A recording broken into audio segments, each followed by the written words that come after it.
Match à domicile après la trêve de fin d'année et un retour gagnant pour les Havraises. Emmanuel Darcel, Pierre Dukertz.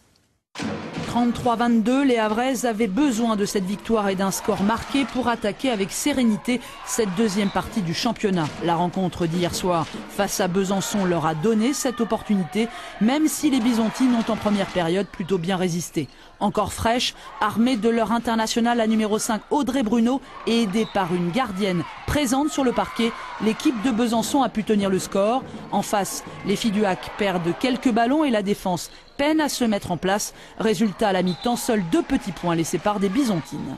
La réussite au tir en première mi-temps n'est pas forcément présente, avec un petit peu plus d'application, avec un petit peu plus de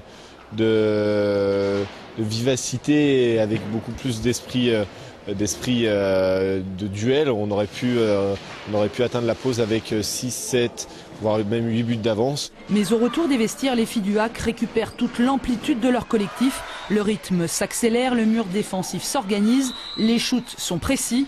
Face à une équipe de Besançon qui subit le manque de rotation, la hausse du niveau de jeu n'en finit pas de creuser l'écart. Les Havraises étaient venues chercher la confiance. Ce match leur a permis de la retrouver.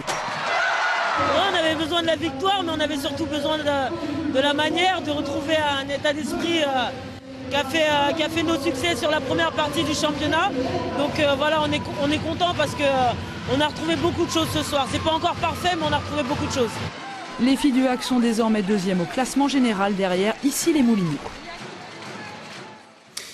Il est temps à présent de découvrir le premier épisode de notre feuilleton de la semaine. Il nous propose de partir à la découverte des réserves des musées hauts-normands. À quoi servent-elles? Que contiennent-elles? Comment vivent-elles?